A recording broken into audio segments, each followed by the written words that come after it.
All right, good afternoon, everyone. Good afternoon. Good afternoon. All right. Welcome to our first community meeting as we take some time to review and have some conversation and discussion around our optimization proposals. We have a very tight schedule. We realize that especially during this time, some of you may be on your lunch break, so we tried to create an agenda for about 60 minutes that will provide us enough time to share all the information that we need to share, have you review some of the proposals and give us some feedback, and then do a group vote. And I'll explain all of that as we get through throughout the presentation today. But we want to try to move through very quickly and stay on schedule. But again, thank you for coming out.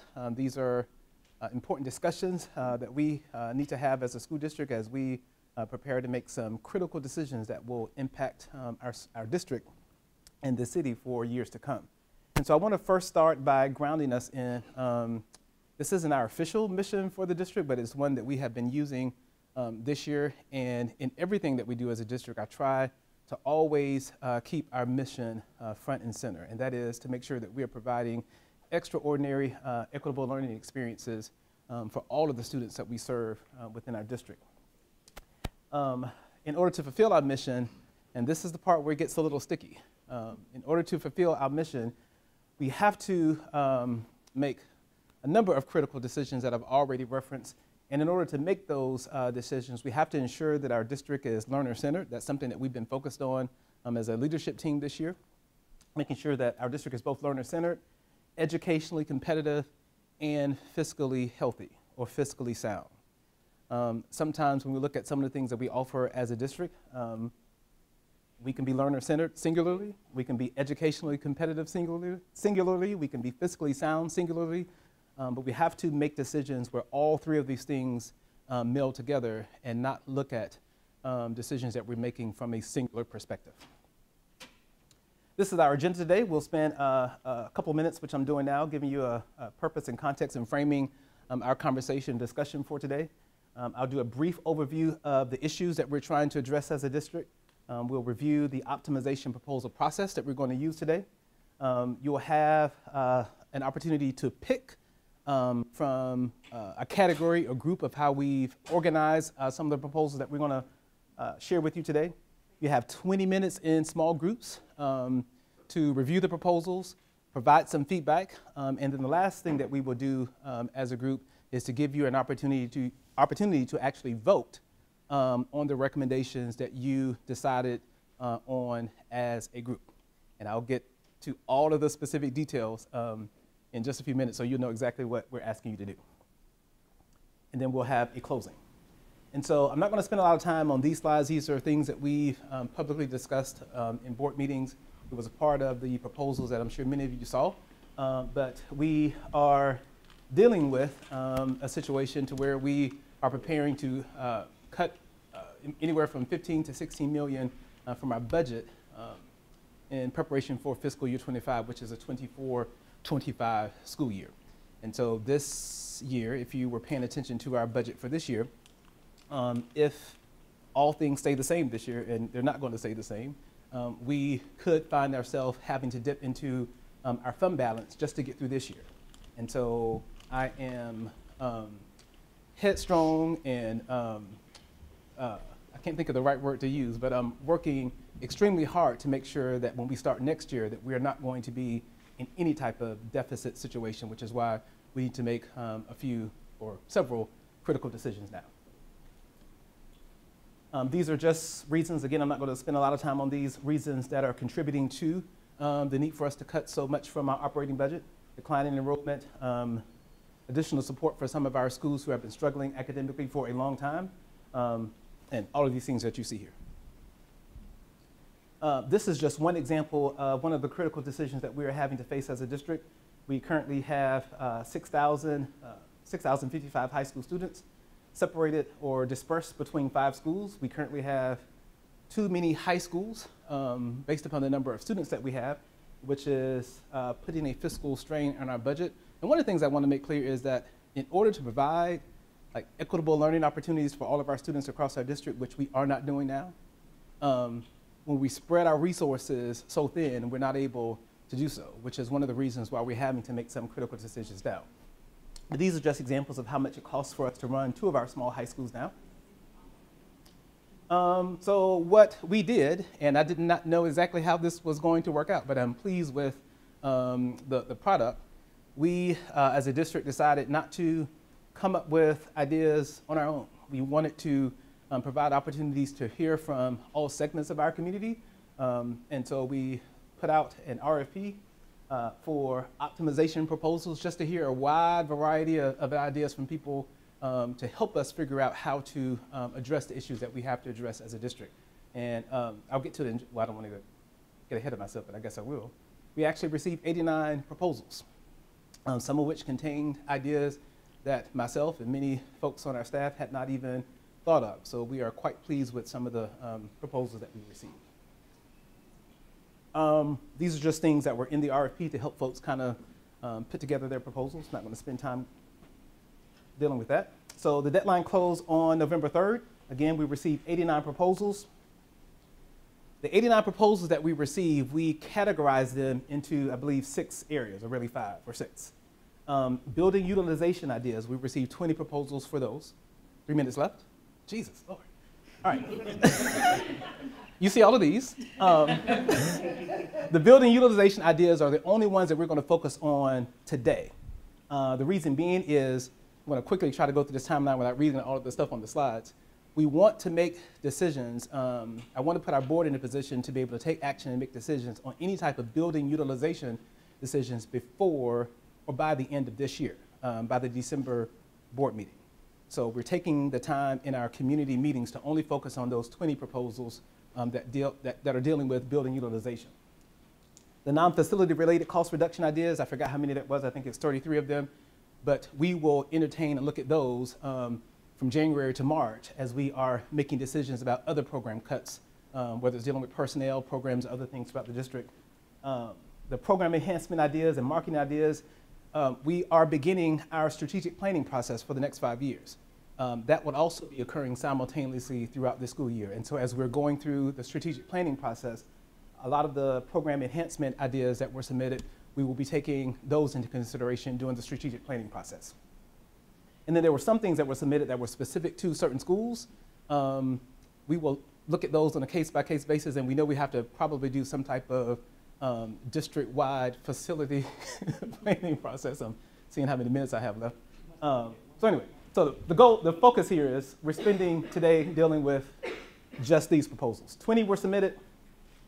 In the RFP, we said that we will rank them just three different categories. 13 of the 20 we deemed as feasible. Feasible means these are things we want to have further discussion about. They have some possibility. There were 3 that were partially feasible, and then there were 4 that were not feasible for the reasons that you see here. We did not include the partially feasible in what you will see today because the areas of those proposals that were partially feasible are actually embedded within the 13 others that you see here. All right, so these are, from the 13 feasible proposals, these are how those 13 are broken up. We have 6 proposals that are focused on the number of high schools in LRSD. We have 3 proposals that are focused on different ideas to repurpose buildings within our district. And then we have 4 proposals that are a combination of ideas from pre-K all the way up to high school. And so what I want you to do very quickly is to decide which group of proposals you want to review. And at the end of today, you'll have a chance to see all of them and vote on all of them, but you're going to work in 20 minutes just on one group of proposals. So while you're thinking about which of these 3 groups you want to spend time with today, I'm going to go on and go over what you would do in those 20 minutes. That was a fast 15 minutes. It's going to be 15 minutes is 109. Y'all are making me go fast, and I don't need to go fast. Anyway, so you will have 20 minutes after you pick your group, one of these 3. When you get into your groups, hopefully we will have at least 3 people in every group because we have roles for the groups. And if we don't have 3 people in every group, then some of you have to double up on roles. We need a person to be the note taker, and one person be the note taker, one person be reporter, and then the other person to be the timekeeper to just to ensure that you're keeping track of time. So in those 20 minutes, you're going to review the proposals. After you review the proposals, you're going to, as a group, determine specific recommendations based on those proposals that you, as a group, think we should do as a district, and you're going to write those on chart paper. And that's what the note taker would do. We'll write them on chart paper. The reporter will be responsible for sharing a brief summary. So after the 20 minutes is over, we will have one person from each group to give a summary of what you discussed and to go over the specific recommendations that you made as a group. And then after the group reporting, everybody will get, I think, 3 dots. 3? Everyone will get 3 dots. And with those 3 dots, after you've heard everybody's recommendations, we want you to indicate the top 3 recommendations that you heard that you think we should pursue as a district, and then you'll put those dots on the chart paper, and then we'll come back together, we'll close, and hear any additional ideas or comments that anybody wants to share. Oh, what? They have an opportunity to write down their additional ideas. Yes, we'll do that in the closing. All right, any questions on what we're going to do in the 20 minutes once you get to your groups? Can you help me to understand? Will we be able to ask clarification? Yes. Questions? Yes. I'm going to be walking around during the 20 minutes, and when we come to the closing, when you're sharing out, that'll be time where you can ask clarification questions and or other comments. What Right? happens with the voting that happens here today? So we're doing this, we'll do the same process at every single meeting, and then we will take, based upon how the dots in the voting goes, we will take those into consideration as a district as we make recommendations to the board. Right? Outsource is too much. That's what you're supposed to do. I agree, quite honestly. What now? It's good to have a teacher at the table. There was a weird period of time where everything was getting outsourced, like they were even considering outsourcing like our custodial staff. I'm like, why people can't? I think the pros being easier access for new employees and established employees when things need to be, and parents when things need to be changed within the district. That's just So it. New you're employees don't have to new put that down. and New you- employees don't have to Employees travel. around. Because IRC go all the way wherever that is, which feels like you're going to the middle of nowhere. And then you have Time to to go read all of these, so we just want to skim them They're not real long, to be honest. Sure, yeah. into the building. This sounds like it should be that. With only 2 policy magnets should become the arts and science magnets for LRSD. So this one, if I remember correctly, sounded like it. We will first hear from our high school group, and then we will hear from our repurposing building group. So we were the high school building fund, or not fund, but proposals. And we had 6. 3 of them discussed merging Parkview and Hall for a true STEAM instead of having a separate STEM and a STEAM. So I'm going to talk about that in a minute. We had one that said, recommended relocating Parkview out here to the West Campus with no recommendation for what to do with existing West.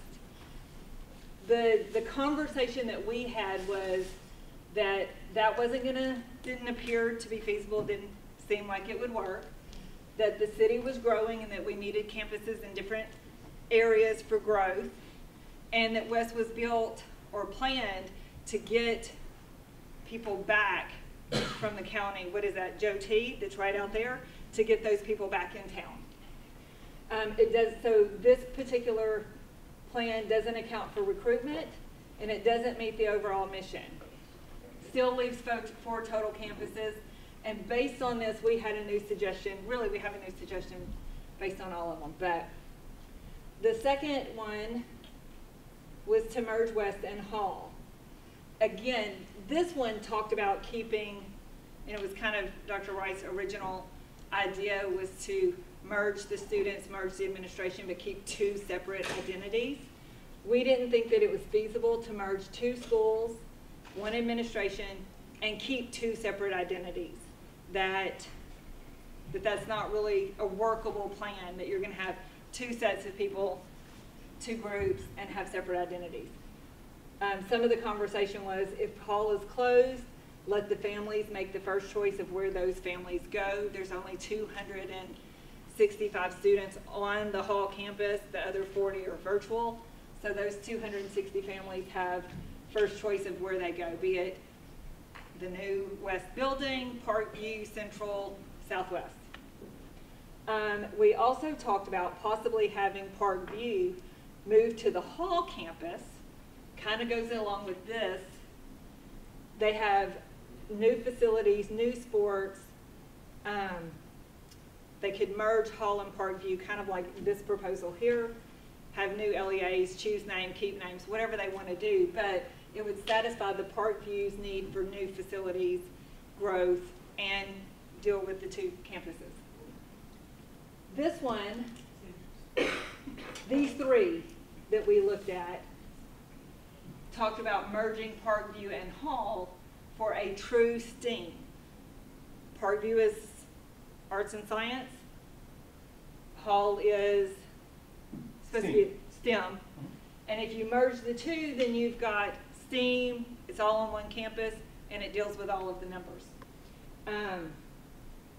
Some of the things that we questioned, and this is true for almost any of them, what happens to the new shuttered school, whatever that is? Does it go to charter? Is it repurposed? What about student loss? It makes sense to merge these two schools for that true STEAM. And it was proposed that during the restructuring that happened a couple of years ago, when Hall was made STEM, that it was more of a marketing ploy to keep people from Forest, not that it was more of a marketing ploy, not that it's a true STEM. I don't know. I'm just sharing notes in case this is posted anywhere. Somebody calls me out. I don't know. I don't know if this is true or not. But it made sense to us to merge the two and make it STEAM. Now, our suggestion, new suggestion, which might have been in the repurposing plan, was to repurpose Hall for, not to lose any one building, but to repurpose for public use, administration buildings, because you want to merge all of the administrative stuff, whatever, but repurpose Hall so that it doesn't go away and we don't lose the building. Okay. Thank you. I failed to say, and the repurposing group can come up as you prepare to share. I failed to share that all of these meetings are going to be recorded, and we'll be posting it so that everyone can see what happens at every meeting. Yes. And also when we do the vote, we are, say it because you know. We'll be tabulating the votes and posting them online, so people will be able to see. So nobody call me out because I said something. All right. All right, so I'm the repurposing group. My group chime in if I say something like incorrectly, because I don't have the papers in front of me. But one of our first submissions was for 82.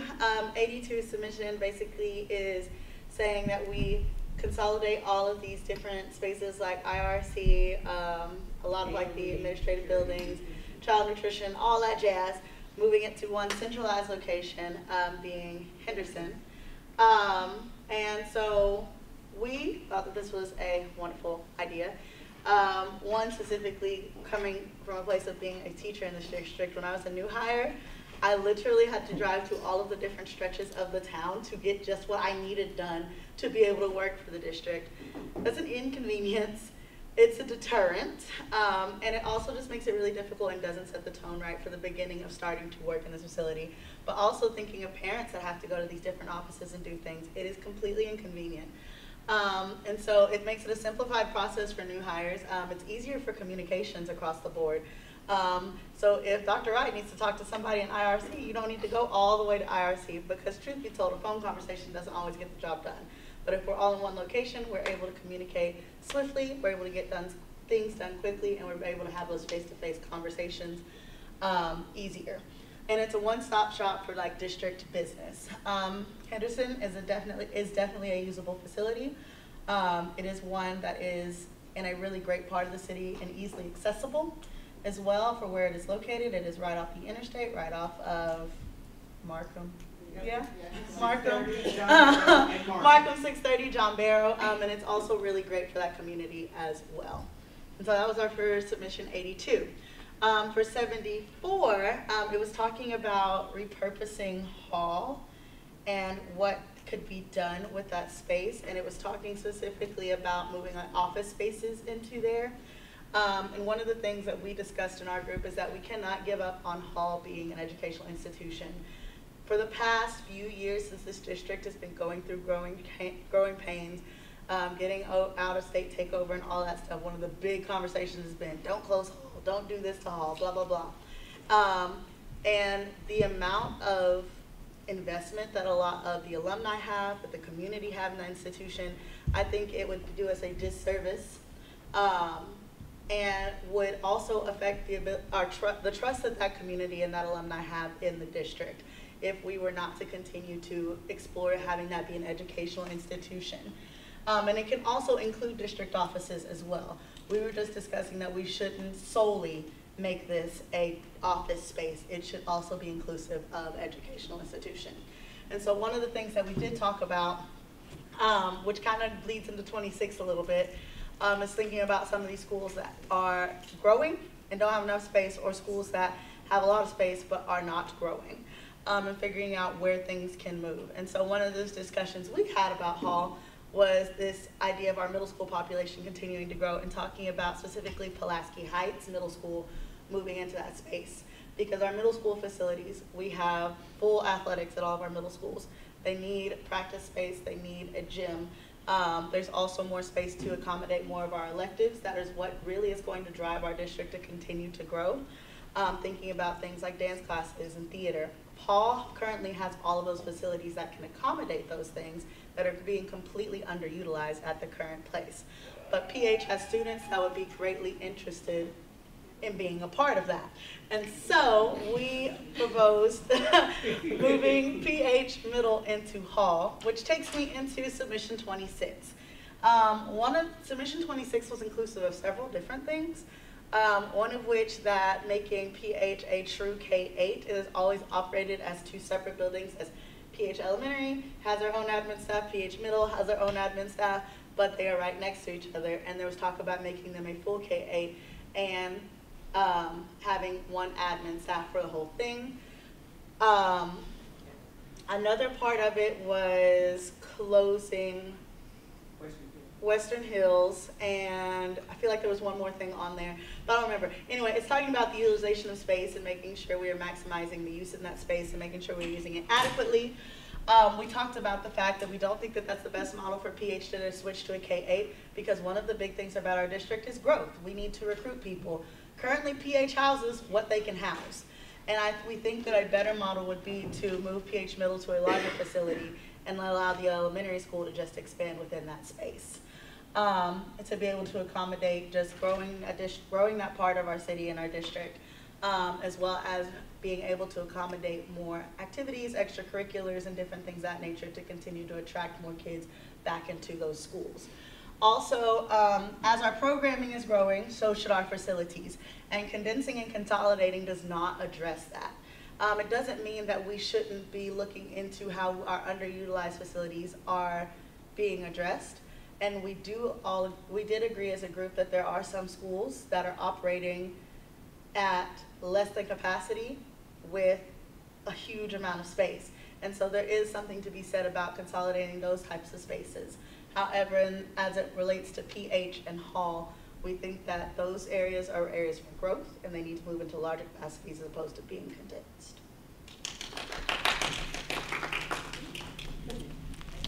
Thank you all for engaging in this process. And although this is just our first of many meetings over the next couple of weeks, I think this group is already proving the naysayers wrong when they said that, number one, we weren't going to get a lot of proposals, which we did, and then number two, we weren't going to get a lot of engagement, which is definitely has been proven to be not true here. And so I do thank you all for engaging with us and for sharing your recommendations. Now, as quickly as possible, do they already have the dots? Yeah. So as quickly as possible, before we close, we want you've heard all the different recommendations. The three that resonate the most with you, go and put a dot next to those recommendations, and then we're going to close out. If one recommendation resonates strongly with you and you want to put all 3 of your dots there, you can. If you want to put 2 of them in a place and 1 in it's how you want to do it. Okay. And so, Class, this is what it is. yes, Jefferson, yes, she's still at Jefferson, yes.